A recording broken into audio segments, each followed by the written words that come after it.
Lektion 1. Resplan. Har du tänkt på vår resplan än? Ja, jag har planerat ett grovt schema för vår resa. Det är jättebra. Vad ska vi först? Vi börjar med att besöka Paris, Frankrikes huvudstad. Underbart val. Vilka är några attraktioner vi inte bör missa? Vi måste se Eiffeltornet och utforska Louvren. Jag har hört att Louvren är enorm. Hur mycket tid ska vi avsätta för det? Jag föreslår att du ägnar minst en hel dag åt att utforska museet. Låter bra. Var är nästa på vår resplan? Efter Paris åker vi till Rom, den vackra staden i Italien. Jag är glad att se Colosseum och Vatikanstaten där. Absolut. Colosseum har så mycket historisk betydelse. Hur många dagar tycker du att vi ska tillbringa i Rom? Jag tror att 3 dagar borde räcka för att utforska de stora attraktionerna. Okej. Vart ska vi ta vägen efter Rom? Vi reser sedan till Barcelona, den livliga staden i Spanien. Barcelona är känt för sin unika arkitektur, som Gaudnings skapelser, eller hur? Ja, vi bör inte missa Sagrada Familia och Park Güell.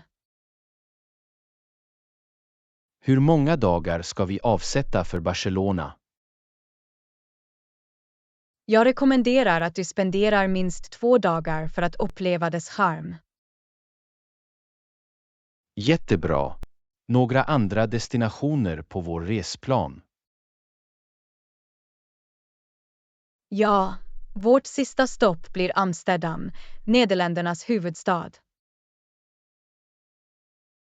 Jag har hört att kanalerna och museerna är värda att besöka. Absolut. Vi bör utforska Anne Franks hus och Van Gogh-museet. Hur många dagar tycker du att vi ska spendera i Amsterdam? Jag tror att 2 dagar skulle räcka för att se huvudattraktionerna. Jag kunde inte hålla med mer. Jag ser fram emot vårt äventyr. Jag också. Låt oss få ut det mesta av det och skapa varaktiga minnen. Absolut. Tack för att du planerade denna underbara resplan, Anna. Lektion 2. Tillhandahålla personlig information. Absolut. Jag behöver ditt namn och kreditkortsuppgifter för att fortsätta med bokningen. Visst, jag heter Anna Jonsson. Och när det gäller kreditkortet är det säkert att tillhandahålla den informationen. Ja, vi tar säkerheten på största allvar. Vi har säker kryptering på plats för att skydda dina data. Det är lugnande. Ska jag ange mitt kreditkortsnummer nu? Ja, vänligen ge mig det 16-siffriga kreditkortsnumret. Okej. Det är 4532 5678 9012 3456. Tack, Anna. Nu behöver jag också kortets utgångsdatum. Utgångsdatumet är 09/25. Perfekt. Slutligen behöver jag den 3-siffriga CVV-koden på baksidan av kortet. CVV-koden är 123. Tack, Anna. Jag har framgångsrikt behandlat din betalning. Bokningen är bekräftad. Jättebra. Jag uppskattar din hjälp med att göra bokningen. Det är ett nöje. Anna, finns det något annat jag kan hjälpa dig med? Inte just nu, men jag ska meddela dig om jag har ytterligare frågor. Känn dig fri att nå ut när som helst. Ha en underbar dag, Anna. Lektion 3. Dela favoritrecept. Den här veckan, definitivt. Har du några favoritrecept att rekommendera? Ja, jag har några goto-recept som jag absolut älskar. Låt mig dela en med dig. Det skulle vara jättebra. Vad är receptet du vill dela med dig av? En av mina favoriter är en klassisk spaghetti carbonara. Det är utsökt och lätt att göra. Låter läckert. Kan du snälla dela ingredienserna och tillagningsstegen? Visst. För spaghetti carbonara behöver du spaghetti, ägg, pancetta, parmesanost, svartpeppar och salt. Hur lagar vi det? Kan du vägleda mig genom stegen? Koka först spagettin tills den är al dente. Medan pastan kokar, stek pancetta tills den är krispig. Vad är nästa steg efter att pancetta är krispig? Vispa ihop ägg, riven parmesanost, svartpeppar och en nypa salt i en skål. Och då, vad gör vi med den kokta spagettin och pancetta? Töm den kokta spagettin och lägg den i pannan med pancetta. Stäng av värmen och blanda väl. Vad är det sista steget? Hur införlivar vi ägg och ostblandningen? Häll ägg och ostblandningen över spagettin medan den fortfarande är varm. Kasta allt ihop. Behöver vi laga det ytterligare efter att ha tillsatt äggblandningen? Nej, värmen från spagettin kokar äggen. Fortsätt bara kasta tills såsen tjocknar. Det låter enkelt och gott. Några ytterligare tips eller garneringar för servering? Du kan strö lite extra riven parmesanost och hackad persilja ovanpå. Tack, Anna. Jag kan inte vänta med att prova att göra spaghetti carbonara enligt ditt recept. Du är välkommen, John. Jag hoppas att du tycker om det lika mycket som jag gör. Bon appetit! Tack, Anna. Jag ska låta dig veta hur det blir. Ha en bra dag. Lektion 4. Dekorationsverktyg. Det låter intressant. Vad sägs om dekorationsverktyg? Har du några rekommendationer? Absolut. Det finns några viktiga dekorationsverktyg som varje bagare borde ha. Vilka är några av dem måste ha dekorationsverktygen för bakning? En bra uppsättning rörspetsar, en rörpåse och en offsetspatel är viktiga. Vad använder du rörtips till? Kan du ge mig ett exempel? Rörspetsar används för att skapa olika former och mönster med frostning. Du kan till exempel använda en stjärnformad spets för att röra rosetter eller en rund spets för att skriva. Det låter kul. Och vad är syftet med en rörpåse? En rörpåse håller frostningen och låter dig styra flödet medan du dekorerar. Finns det olika typer av rörpåsar? Vilken skulle du rekommendera? Det finns engångspåsar av plast och återanvändbara tygpåsar. Jag rekommenderar att du börjar med engångsartiklar eftersom de är bekvämare. Bra att veta. Vad sägs om offsetspateln? Hur används det i dekoration? En offsetspatel är utmärkt för att jämna ut frostning på kakor och skapa rena kanter. Finns det några andra dekorationsverktyg som du tycker är användbara? Ja, en skivspelare är mycket praktisk för att rotera kakan medan du dekorerar. Det hjälper till att uppnå jämna och smidiga resultat.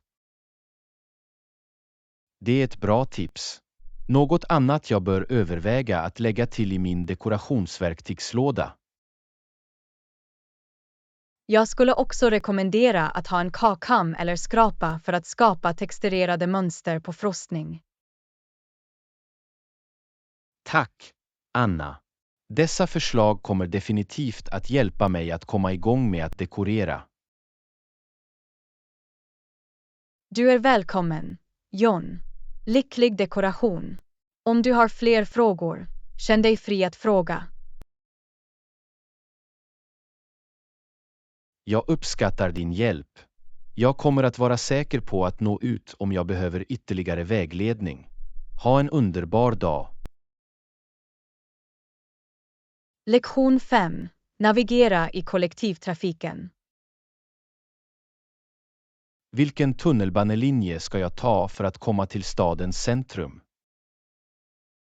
Du kan använda transitkartan som finns på stationen för att hitta lämplig tunnelbanelinje. Finns det olika tunnelbanelinjer att välja mellan? Hur vet jag vilken jag ska ta? Ja, det finns flera tunnelbanelinjer. Leta efter linjen som går i riktning mot stadens centrum. Hur identifierar jag rätt tunnelbanelinje på transitkartan? Tunnelbanelinjerna är vanligtvis färgkodade och märkta med sina respektive namn eller nummer. Det är till hjälp. När jag hittar rätt linje, hur vet jag vilken station jag ska gå av vid? Transitkartan kommer att ha stationsnamn längs tunnelbanelinjen. Leta efter stationen närmast din destination. Finns det några sevärdheter eller sevärdheter som nämns nära stationerna? Ja, vissa kartor innehåller anmärkningsvärda landmärken eller attraktioner nära stationerna för att hjälpa dig att navigera bättre. Det är bekvämt. Kan jag be om vägbeskrivning från stationens personal om jag är osäker? Absolut. Stationspersonalen finns där för att hjälpa dig med eventuella frågor eller vägbeskrivningar du kan behöva. Finns det någon annan resurs eller app jag kan använda för att planera min rutt innan jag går till tunnelbanan? Ja, det finns olika transitappar tillgängliga som kan hjälpa dig att planera din rutt och ge uppdateringar i realtid om tågscheman. Det är bra att veta. Jag ska se till att ha en transitkarta eller använda en användbar app när jag använder tunnelbanan. Det är alltid en bra idé att vara förberedd och informerad. Ha en trygg och trevlig resa. Tack, Anna. Jag uppskattar din vägledning. Ha en underbar dag. Lektion 6. Låna en penna. Ursäkta mig, Anna. Kan du låna en penna? Självklart, John. Varsågod. Tack, Anna. Jag uppskattar det. Du är välkommen. När som helst du behöver det. Jag ska se till att returnera det till dig senare. Ingen brådska. Ta dig tid. Jag ska ta väl hand om det. Jag lovar. Jag litar på dig. Låt mig veta om du behöver något annat. Jag ska. Tack igen, Anna. Inga problem, John. Ha en produktiv dag. Du också, Anna. Ta hand om dig. Lektion 7. Välja boende. Vad sägs om boende? Jag brukar bo på budgethotell eller... Budgethotell är ett bra alternativ för kostnadsmedvetna resenärer. Finns det några andra typer av boende du skulle rekommendera? Ja, du kan också överväga vandrarhem eller semesterbostäder för mer prisvärda alternativ. Vilka är fördelarna med att bo på ett vandrarhem? Vandrarhem är ofta billigare och ger möjligheter att träffa andra resenärer. Finns det några nackdelar med att bo på ett vandrarhem? Delade faciliteter och mindre integritet kan vara en nackdel, men det beror på personliga preferenser. Vad sägs om semesterbostäder? Hur jämför de sig? Semesterbostäder erbjuder mer integritet och bekvämligheter som ett hem hemifrån. Är semesterbostäder vanligtvis dyrare än budgethotell? Det beror på platsen och den specifika hyran, men de kan vara jämförbara eller till och med billigare i vissa fall. Finns det några populära webbplatser eller plattformar för att hitta semesterbostäder? Ja, Airbnb och VRBO är populära plattformar för att hitta semesterbostäder. Finns det något jag bör tänka på när jag bokar boende? Plats, recensioner och bekvämligheter är viktiga faktorer att tänka på innan du gör en bokning. Finns det några säkerhetsöverväganden när du väljer boende? Det är alltid en bra idé att undersöka säkerheten i grannskapet och läsa recensioner om boendet. Tack för tipsen, Anna. Jag kommer att ha dem i åtanke när jag planerar min nästa resa. Du är välkommen, John. Lyckliga resor och njut av din vistelse. Jag uppskattar det, Anna. Ta hand om dig och ha en bra dag. Lektion 8. Att uttrycka åsikter och problemlösning. Yttrande. De kan identifiera problemet. Ja, att samla åsikter från olika perspektiv kan hjälpa till att identifiera frågan mer exakt. Jag antar att du har rätt. Har du några förslag på hur du löser problemet? Ja, först måste vi förstå grundorsaken. Då kan vi brainstorma potentiella lösningar.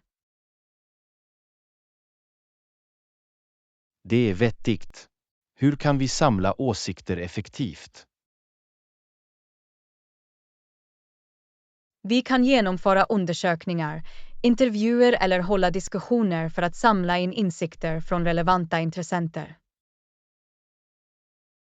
Bra idé. Vad ska vi göra när vi har samlat in åsikterna? Analysera åsikterna, leta efter vanliga mönster eller teman och prioritera de viktigaste. Och hur identifierar vi problemet baserat på åsikterna? Genom att identifiera återkommande frågor eller problem som tas upp i yttrandena kan vi begränsa problemet. Det låter logiskt. Vilka är nästa steg efter att ha identifierat problemet? Vi kan sedan brainstorma potentiella lösningar med tanke på de perspektiv som delas i åsikterna. Ska vi involvera andra i problemlösningsprocessen? Ja, att involvera relevanta intressenter kan ge olika idéer och öka chanserna att hitta den bästa lösningen. Jättebra. Hur utvärderar vi de potentiella lösningarna? Vi kan bedöma varje lösning baserat på genomförbarhet, effektivitet och anpassning till det identifierade problemet. Och slutligen, hur implementerar vi den valda lösningen? Utveckla en handlingsplan, fördela resurser och övervaka framstegen för att säkerställa ett framgångsrikt genomförande. Tack för vägledningen, Anna. Jag känner mig mer säker på att ta itu med problem nu. Du är välkommen, John. Problemlösning är en värdefull färdighet. Lycka till i dina framtida ansträngningar. Jag uppskattar det. Anna, ta hand om dig och ha en underbar dag. Lektion 9. Utforska Costa Ricas attraktioner. Vad sägs om Costa Rica? Det har fantastiska stränder och olika vilda djur. Costa Rica är verkligen en fantastisk destination känd för sin naturliga skönhet. Finns det några stränder du skulle rekommendera att besöka? Playa Manuel Antonio och Tamarindo Beach är populära val med orörda stränder. Det låter fantastiskt. Hur är det med vilda djur i Costa Rica? Costa Rica är en fristad för vildmarksentusiaster. Du kan upptäcka apor, dovendjur och färgglada fåglar. Finns det några nationalparker eller reservat att utforska? Ja, Costa Rica har flera nationalparker som Corcovado och Tortuguero som erbjuder unika upplevelser. Kan du delta i några aktiviteter för att komma närmare djurlivet? Absolut. Du kan gå på guidade vandringar, djurlivssafari eller till och med baldakinturer för att observera djurlivet på nära håll. Det är fascinerande. Finns det några andra attraktioner värda att besöka? Vulkanen Arenal, Monteverde Cloud Forest och Osahalvön är måstebesök. Är det något speciellt med Costa Rica? Costa Rica är också känt för sitt engagemang för hållbar turism och miljövänliga metoder. Det är imponerande. Hur är vädret i Costa Rica? Costa Rica har ett tropiskt klimat med en regnperiod från maj till november och en torr säsong från december till april. Vilken är den bästa tiden att besöka för optimalt väder? Den torra säsongen anses generellt vara den bästa tiden att besöka för soliga dagar och klarare himmel. Tack för insikten, Anna. Costa Rica låter som en drömdestination. Du är välkommen, John. Jag är säker på att du kommer att ha en underbar tid att utforska dess naturliga underverk. Jag kan inte vänta. Ta hand om dig och ha en bra dag. Lektion 10. Möbelshopping för vardagsrummet. Jag behöver ett nytt soffbord till mitt vardagsrum. Några förslag? Jag letar efter en vintagebyrå själv. Låt oss utforska våra alternativ. Var kan vi hitta ett bra urval av soffbord och vintagebyråer? Möbelbutiker, antikaffärer och onlinemarknadsplatser som Etsy och eBay är bra ställen att börja. Vad ska vi tänka på när vi väljer ett soffbord? Storlek, stil och funktionalitet är viktiga faktorer. Tänk på måtten och hur det passar med din vardagsrumsinredning. Det är vettigt. Några rekommendationer för soffbordsstilar. Det beror på dina önskemål och den övergripande estetiken i ditt vardagsrum. Några populära stilar är moderna, rustika och industriella. Vad sägs om material för soffbordet? Soffbord kan vara gjorda av trä, glas, metall eller en kombination. Välj en som kompletterar dina befintliga möbler. Bra poäng. Nu, vad sägs om att hitta en vintagebyrå? Leta efter lokala antikaffärer eller utforska onlineplattformar som specialiserat sig på vintagemöbler.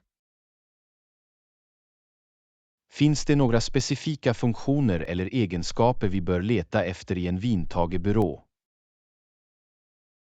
Var uppmärksam på skick, hantverk och unika designelement som ger karaktär till stycket. Ska vi överväga storleken på byrån också? Absolut. Mät det tillgängliga utrymmet i ditt sovrum och se till att byrån passar på rätt sätt. Har du några tips för att förhandla priser när du köper möbler? Artig förhandling och forskning om jämförbara priser kan hjälpa dig att få en bättre affär.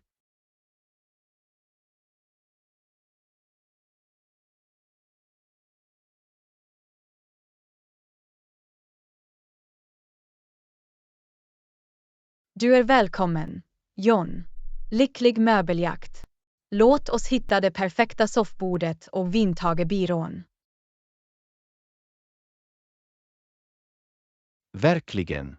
Lycka till oss båda. Ha en bra dag. Lektion 11. Ställa in ett intercomsystem. Jag hörde talas om intercomsystem. Det låter intressant. Hur ställer du in det? Att ställa in ett intercomsystem innebär några steg. Låt oss gå igenom dem. Var ska jag börja när jag installerar ett intercomsystem? Börja med att planera placeringen av intercomenheter i ditt hem eller kontor. Vilken utrustning behöver jag för att installera ett intercomsystem? Du behöver intercomenheter, ledningar eller trådlösa enheter och en central kontrollpanel. Hur fungerar intercomsystemet? Intercomenheterna är anslutna via ledningar eller trådlösa signaler, vilket möjliggör kommunikation mellan olika platser. Kan jag använda en intercom för att kommunicera med flera rum? Ja, Intercomsystem kan ställas in för att kommunicera med specifika rum eller sända meddelanden till alla enheter. Det är bekvämt. Finns det olika typer av intercomsystem? Ja, det finns trådbundna intercomsystem som kräver fysiska anslutningar och trådlösa system som använder radiovågor. Vilken typ skulle du rekommendera för en heminstallation? För bostadsanvändning är trådlösa intercomsystem populära eftersom de är lättare att installera och mer flexibla. Hur installerar jag ett trådlöst intercomsystem? Trådlösa intercom kommer vanligtvis med instruktioner. Följ tillverkarens riktlinjer för installation. Kan jag använda ett intercomsystem för säkerhetsändamål också? Ja, vissa intercomsystem inkluderar videofunktioner så att du kan se och kommunicera med besökare vid din dörr. Det är en bra funktion. Finns det några ytterligare överväganden för intercominstallation? Se till att det finns en stabil strömkälla för trådbundna intercom och kontrollera den trådlösa räckvidden för trådlösa system. Tack för vägledningen, Anna. Jag är glad att sätta upp ett intercomsystem nu. Du är välkommen, John. Njut av bekvämligheten och kommunikationsfördelarna med ditt nya intercomsystem. Jag ska. Ta hand om dig och ha en underbar dag. Lektion 12. Dela upp betalningar i kvartalsvisa delbetalningar. Jag har en idé. Istället för att betala i ett engångsbelopp, tänk om vi delar upp betalningen i kvartalsvisa delbetalningar över ett år. Låter som en bra plan. Låt oss diskutera hur vi kan få det att fungera. Hur ska vi beräkna beloppet för varje kvartalsbetalning? Vi kan dela den totala betalningen med 4 för att bestämma beloppet för varje avbetalning. Så, om den totala betalningen är $4,000, skulle varje kvartalsvis avbetalning vara $1,000. Det stämmer. Varje delbetalning skulle vara $1,000 om vi delar upp betalningen i 4 lika stora delar. Hur länge ska vi ange varaktigheten för dessa kvartalsvisa delbetalningar? Eftersom vi delar upp det över ett år skulle vi ha 4 kvartalsvisa delbetalningar, en var tredje månad. Det verkar rimligt. Finns det några extra avgifter eller ränta som vi behöver tänka på? Det beror på överenskommelsen. Vissa betalningsplaner kan innehålla ränta eller administrativa avgifter, så vi bör klargöra det. Det är en bra poäng. Vi bör se till att granska villkoren för betalningsplanen. Absolut. Det är viktigt att förstå alla detaljer innan du förbinder dig till avbetalningsplanen.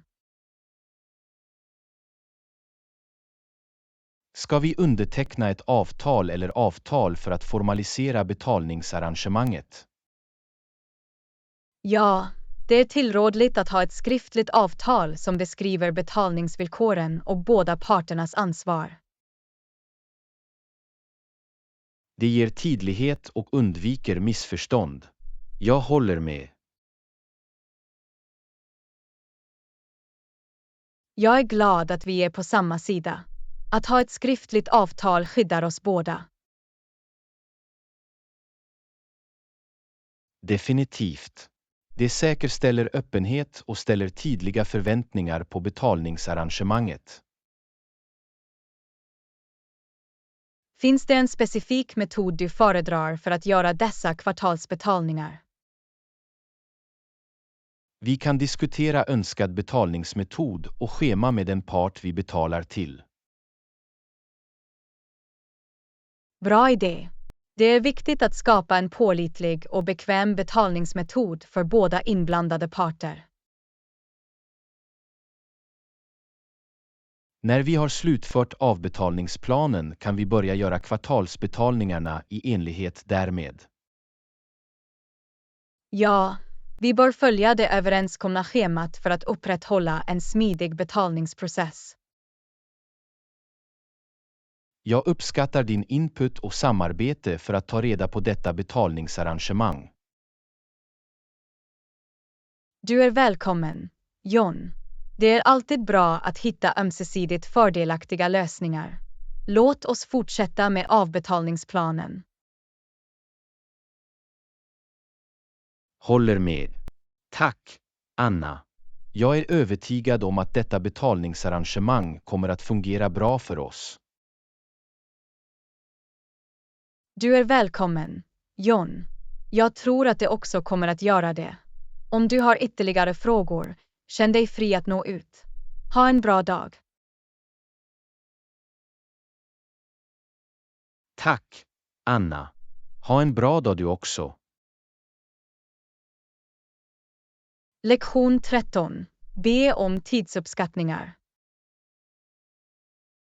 Jag har en uppgift att slutföra. Kan du hjälpa mig att uppskatta hur lång tid det kommer att ta? Självklart ska jag göra mitt bästa för att ge dig en uppskattning. Vilken uppgift syftar du på? Jag måste skriva en rapport för jobbet. Det handlar om forskning och analys. Att skriva en rapport kan ta lite tid, beroende på komplexiteten och mängden forskning som krävs. Jag förstår. Med tanke på den forskning som är involverad, vad skulle vara en rimlig tidsram? Det är svårt att säga exakt utan att veta detaljerna, men jag skulle uppskatta att det kan ta några dagar till en vecka. Det ger mig en allmän uppfattning. Jag uppskattar din hjälp med att begränsa tidsramen. Du är välkommen, John. Har ni någon deadline för rapporten? Ja, det ska om 2 veckor. Jag vill se till att jag avsätter tillräckligt med tid för uppgiften. Med en tidsfrist på 2 veckor bör du ha tillräckligt med tid för att slutföra rapporten med grundlig forskning och analys. Det är lugnande att höra. Jag ska göra en plan och fördela min tid därefter. Att planera framåt är en bra strategi. Det hjälper till att säkerställa att du har tillräckligt med tid att ta fram en kvalitetsrapport. Absolut. Jag vill leverera ett välforskat och välskrivet dokument. Det är lovat, John. Att ta sig tid att producera kvalitetsarbete är alltid värt det. Jag uppskattar ditt stöd och vägledning under hela processen. Du är välkommen, John. Jag är här för att hjälpa. Om du har några frågor eller behöver ytterligare hjälp, vänligen meddela mig. Jag ska.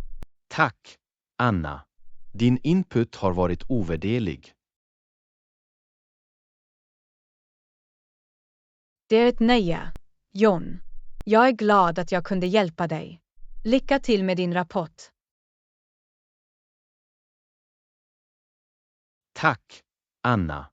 Ha en bra dag. Lektion 14. Öva medveten ätning.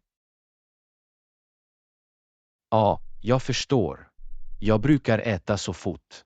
Hur kan jag börja öva på det? Mindfull ätning kan hjälpa dig att sakta ner och njuta av dina måltider. Här är några tips för att komma igång. Vad kan jag göra för att bli mer medveten när jag äter? Börja med att uppmärksamma din mat. Engagera dina sinnen och fokusera på smaker, texturer och arom. Det är vettigt. Jag äter ofta medan jag är distraherad av min telefon eller TV. Minimera distraktioner under måltiderna. Skapa en lugn miljö och ge din fulla uppmärksamhet åt maten. Hur kan jag sakta ner min mattakt? Ta mindre bett och tugga maten ordentligt. Detta gör att du kan njuta av smaken och främjar bättre matsmältning. Jag ska prova det. Jag brukar rusa igenom mina måltider utan att verkligen smaka maten. Det är vanligt att äta snabbt, men att sakta ner kan hjälpa dig att uppskatta smakerna och känna dig mer nöjd. Finns det några andra tekniker jag kan använda för att öva medveten ätande? Du kan prova att lägga ner dina redskap mellan bett och ta en stund att andas. Det hjälper till att skapa en rytm och medvetenhet om din ätningstakt. Jag ska ge det en chans. Att ta pauser mellan bett låter som ett bra sätt att sakta ner. Det kan göra skillnad. John. Mindful ätning handlar om att vara närvarande och fullt ut uppleva handlingen att ge näring åt din kropp. Jag har aldrig förstått hur mycket jag rusar igenom måltiderna förrän nu. Jag uppskattar dessa förslag. Det är en vanlig vana, men med övning kan du utveckla medvetna matvanor som gynnar ditt allmänna välbefinnande. Jag är glad att börja integrera dessa metoder i min dagliga rutin. Det är fantastiskt att höra, John. Kom ihåg att det är en resa, och framsteg tar tid. Ha tålamod med dig själv. Jag kommer att ha det i åtanke. Tack för din vägledning och stöd, Anna. Du är välkommen, John. Om du har fler frågor eller behöver ytterligare hjälp, tveka inte att fråga. Jag uppskattar det. Jag kontaktar mig om jag behöver ytterligare vägledning. Ha en underbar dag. Lektion 15. Kompostering av köksrester och löv. Jag har hört att nybörjare kan använda köksrester och blanda dem med löv för kompostering. Är det lätt? Ja, kompostering av köksrester med löv är ett enkelt och effektivt sätt att skapa näringsrik jord. Vilken typ av köksrester kan jag använda för kompostering? Du kan använda frukt- och grönsaksskal, kaffesump, äggskal och till och med tepåsar. Undvik att lägga till kött eller mejeriprodukter. Det är bra att veta. Jag har gott om grönsaksrester från matlagning. Det är perfekt. Grönsaksrester är utmärkta tillägg till komposthögar. Var kan jag få bladen att blanda med köksresterna? Du kan samla fallna löv från din trädgård eller närliggande parker. Se till att de är fria från kemikalier eller bekämpningsmedel. Jag har mycket löv på min trädgård under hösten. Jag kan använda dem. Det är jättebra. Fallna löv ger kolrikt material till komposthögen. Hur blandar jag köksrester och löv för kompostering? Lägg köksskrot med lika mycket löv. Sikta på en bra balans mellan gröna och bruna material. Vad är gröna och bruna material i kompostering? Gröna material är kväverika, till exempel köksrester, medan bruna material, som löv, ger kol. Så jag växlar lager av köksrester och löv i komposthögen. Ja, det stämmer. Fortsätt skikta tills du har en bra blandning av köksrester och löv. Hur lång tid tar det för komposten att vara klar? Det beror på olika faktorer, men vanligtvis tar det några månader till ett år för kompost att sönderdelas helt. Det är en rimlig tidsram. Jag ska ha tålamod och ge det tid att bryta ner. Tålamod är nyckeln i komposteringsprocessen. Att regelbundet vrida högen och hålla den fuktig hjälper till att påskynda nedbrytningen. Jag ska se till att göra det. Jag är glad över att börja kompostera och minska avfallet. Det är underbart, John. Kompostering är en hållbar praxis som gynnar både din trädgård och miljön. Tack för att du förklarade processen, Anna. Jag uppskattar din vägledning. Du är välkommen, John. Om du har fler frågor om kompostering eller trädgårdsskötsel, fråga gärna. Jag ska. Tack igen, Anna. Ha en bra dag. Lektion 16. Lita på säkerhetsåtgärder. Jag tog djupa andetag och påminde mig själv om att lita på säkerhetsåtgärderna. Det är ett bra sätt att tänka, John. Att lita på säkerhetsåtgärder kan hjälpa till att lindra ångest och främja en känsla av säkerhet. Det kan vara utmanande ibland, särskilt med alla osäkerheter. Jag förstår. Men att följa etablerade säkerhetsprotokoll kan avsevärt minska risken för skada. Jag håller med. Det är viktigt att prioritera säkerheten och lita på de åtgärder som finns på plats. Absolut. Säkerhetsåtgärder genomförs baserat på expertråd och vetenskaplig forskning. Det är lugnande att veta. Jag kommer att fortsätta påminna mig själv om att lita på deras effektivitet. Det är ett positivt förhållningssätt, John. Tillförlitliga säkerhetsåtgärder gör att vi kan navigera genom osäkra tider med mer självförtroende. Jag påminner mig också om att genom att följa åtgärderna skyddar jag inte bara mig själv utan också andra omkring mig. Det är ett utmärkt perspektiv. Vi har ett kollektivt ansvar att skydda varandra. Verkligen. Tillsammans kan vi skapa en säkrare miljö genom att lita på och följa säkerhetsåtgärderna. Exakt, John. Att lita på säkerhetsåtgärder är en viktig del av att upprätthålla ett hälsosamt och säkert samhälle. Tack för uppmuntran, Anna. Det hjälper mig att hålla fokus på att göra min del.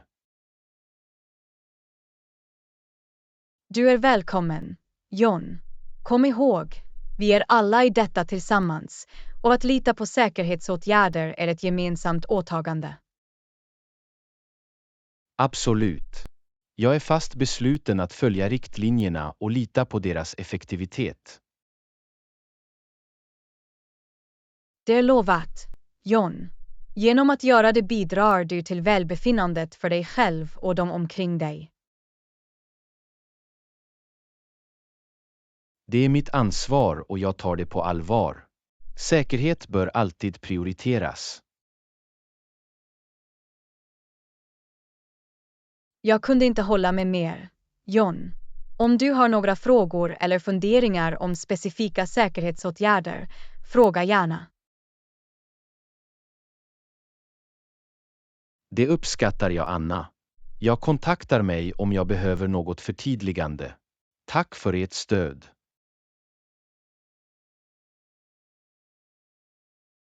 Du är välkommen, John. Håll dig säker och ta hand om dig. Tillsammans kommer vi att övervinna dessa utmaningar. Tack, Anna. Du också. Låt oss lita på säkerhetsåtgärderna och se upp för varandra. Lektion 17. Ställa in ett väckningssamtal. 7:00 noterat. Jag ordnar väckarklockan till 7:00. Det är en bra idé, John. En väckarklocka kan hjälpa dig att vakna i tid. Jag har ett viktigt möte på morgonen, så jag vill inte sova för mycket. Det är alltid bättre att vara säker än ledsen. En väckarklocka kan ge dig den extra försäkringen. Hur kan jag ordna en väckarklocka på hotellet? Du kan vanligtvis ringa hotellets reception och begära en väckarklocka för önskad tid. Okej, jag ringer dem och ber om en väckarklocka klockan 7. Det är vägen att gå. Det är ett enkelt men ändå effektivt sätt att hålla sig på schemat. Ska jag ge någon specifik information när jag begär väckarklockan? Vanligtvis kommer de att be om ditt namn, rumsnummer och den tid du vill bli uppringd. Jag kommer att se till att ge alla nödvändiga detaljer när jag ringer dem. Utmärkt. Dubbelkontroll av tiden och bekräftelse av väckarklockan säkerställer noggrannhet. Jag kommer definitivt att bekräfta tiden för att undvika förvirring eller misstag. Det är en klok inställning, John. Det är bättre att vara noggrann när det gäller viktiga möten. Tack för påminnelsen, Anna. Jag uppskattar din vägledning. Du är välkommen, John. Jag är här för att hjälpa. Finns det något annat jag kan hjälpa dig med? Inte för tillfället, Anna. Jag tar hand om väckarklockan. Tack igen. Du är välkommen, John. Om du har fler frågor eller behöver hjälp i framtiden, tveka inte att kontakta oss. Jag kommer att ha det i åtanke. Ha en bra dag, Anna. Lektion 18. Välja mångsidiga kläder för långa arbetsdagar. Speciellt för långa dagar på jobbet behöver jag kläder som är mångsidiga. Det är en smart inställning, John. Mångsidiga kläder kan hjälpa dig att hålla dig bekväm och snygg hela dagen. Jag vill minimera den tid och ansträngning som spenderas på att välja vad jag ska ha på mig varje morgon. Jag förstår. Att ha en garderob med mångsidiga bitar kan förenkla processen och spara tid.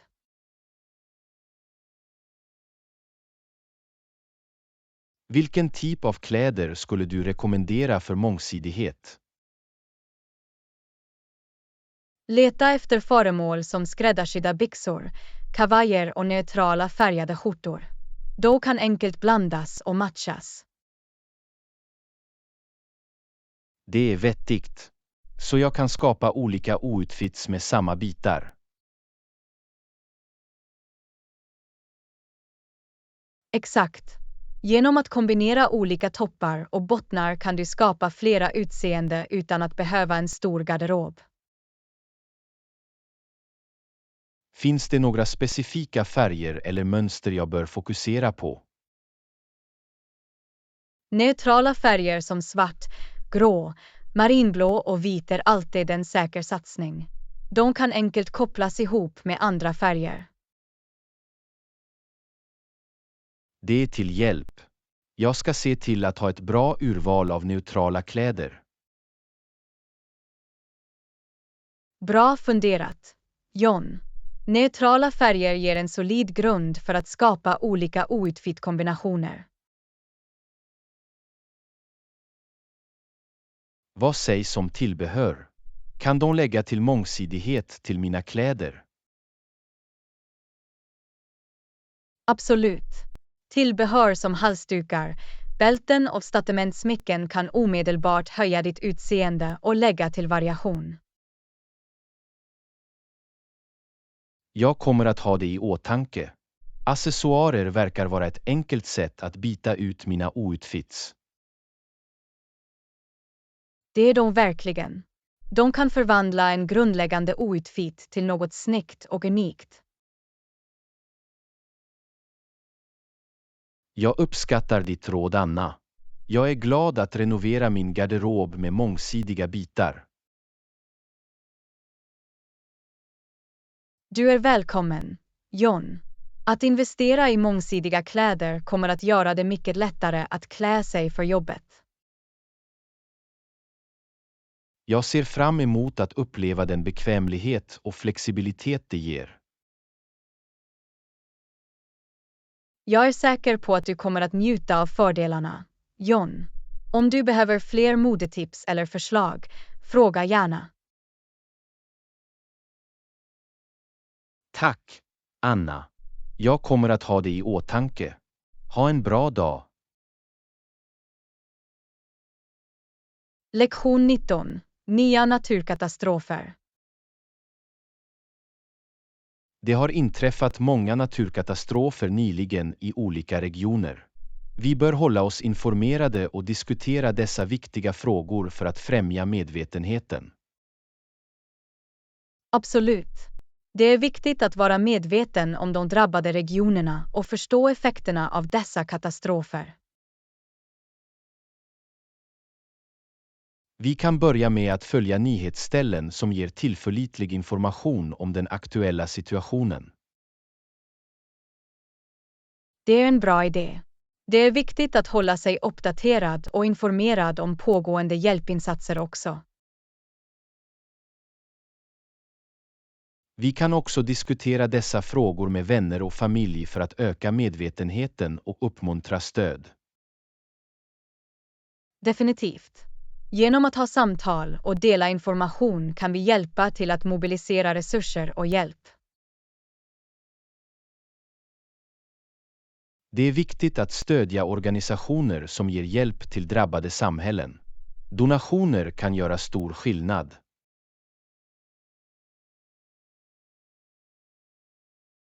Det stämmer. Vi kan undersöka välrenommerade välgörenhetsorganisationer och bidra på alla sätt vi kan, oavsett om det är genom monetära donationer eller volontärarbete. Dessutom kan vi utbilda oss om katastrofberedskap och dela den kunskapen med andra. Absolut. Att vara beredd och veta hur man ska reagera i kristider kan rädda liv. Låt oss hålla oss informerade och engagerade så att vi kan göra en positiv inverkan i tider av nöd. Lektion 20. Utforska gamla städer. Jag funderar på att utforska en gammal stad. Vad sägs om dig? Det låter fascinerande. Gamla städer har så mycket historia och kultur. Vilken stad överväger du? Jag funderar på att besöka Rom. Det är känt för sina gamla ruiner som Colosseum och Forum Romanum. Rom är ett utmärkt val. Arkitekturen och arkeologiska platser där är otroliga. Har du planerat hur länge du ska stanna? Jag har inte bestämt mig än, men jag funderar på att stanna i ungefär en vecka. Det borde ge mig tillräckligt med tid att utforska huvudattraktionerna. En vecka låter rimligt. Du kommer att ha gott om tid att fördjupa dig i stadens rika historia. Glöm inte att prova äkta italiensk mat medan du är där. Absolut. Jag ser fram emot att prova lite läcker pasta och pizza. Har du några rekommendationer för restauranger i Rom?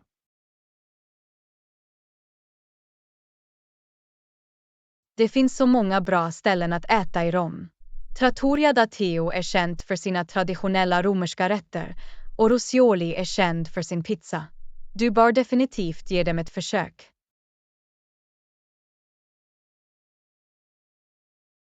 Tack för rekommendationerna. Jag ska se till att kolla in dem. Finns det något annat jag inte får missa i Rom? Förutom de berömda landmärkena rekommenderar jag att du besöker Vatikanstaten och utforskar Vatikanmuseerna. Sixtinska kapellet är ett måste. Det är ett bra förslag.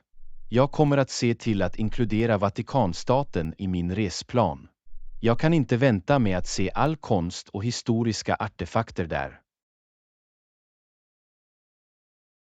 Det låter som om du kommer att ha en fantastisk tid i Rom.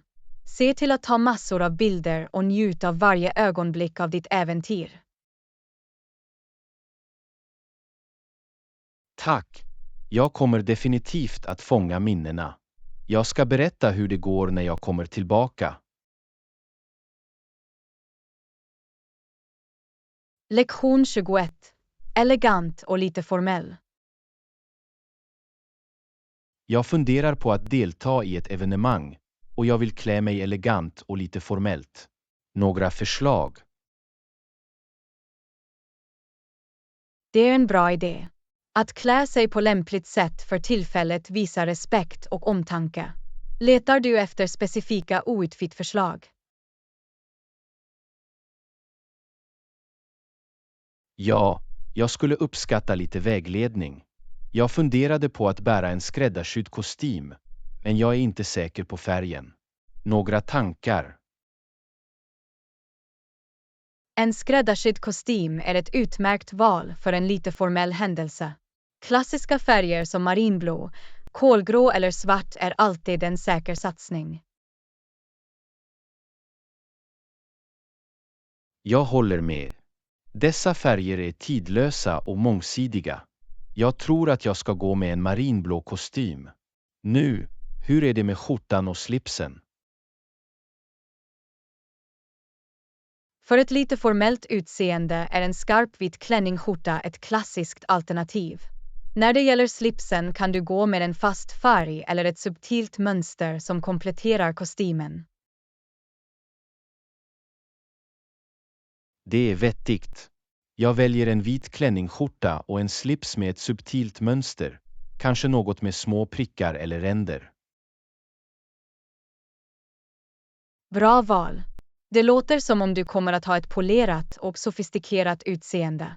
Glöm inte att para ihop outfiten med polerade klänningsskor och ett matchande bälte. Absolut. Uppmärksamhet på detaljer är viktigt när det gäller att klä sig elegant. Jag ser till att allt är samordnat. En annan sak att tänka på är tillbehör. En smakfull klocka och en fickruta kan ge en touch av förfining till din outfit. Det är en bra poäng. Jag har en klassisk klocka som kommer att komplettera utseendet snyggt. Jag ska också leta efter en fickruta som matchar färgschemat. Perfekt. Med kostym, skjorta, slips, skor, bälte, klocka och fickruta alla samordnade kommer du utan tvekan att göra ett snyggt intryck vid evenemanget. Tack för din hjälp. Jag känner mig mycket mer självsäker nu. Att klä sig elegant och lite formellt handlar om att uppmärksamma detaljerna. Lektion 22. Kycklingtacos och spaghetti. Jag tänker på något annat till middag. Vad sägs om kycklingtacos och spaghetti för de återstående dagarna? Låter som en läcker kombination. Kycklingtacos är alltid en publikglädje och spaghetti är en klassisk komfortmat. Bra val.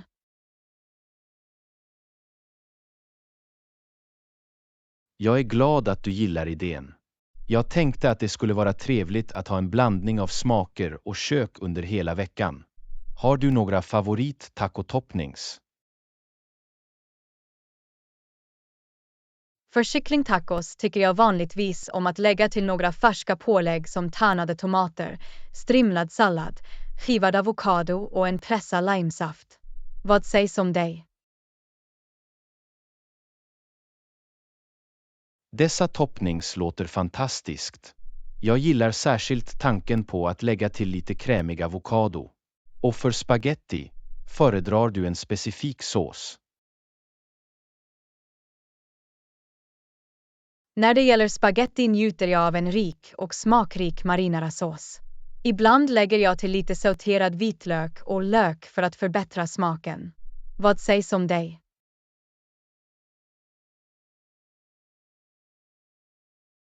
Jag gillar också marinara-sås. Jag gillar det när det är lite syrligt och har en antydan till örter som basilika och oregano. Det ger så mycket smak till pastan. Håller med. En välkryddad marinarasås kan höja en enkel spagettirätt. Det är en klassisk kombination som aldrig besviker.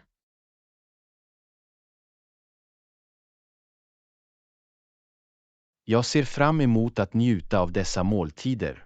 De är relativt lätta att förbereda och jag kan anpassa dem efter min smak. Det är en win-win.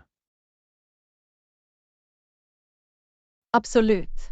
Matlagning hemma gör att du kan experimentera med olika smaker och njuta av måltider skräddarsydda efter dina önskemål. Dessutom kan det vara en rolig och avkopplande aktivitet. Det är sant. Det är ett bra sätt att varva ner och avstressa efter en lång dag. Jag ska se till att njuta av varje bit av mina hemlagade kycklingtacos och spaghetti.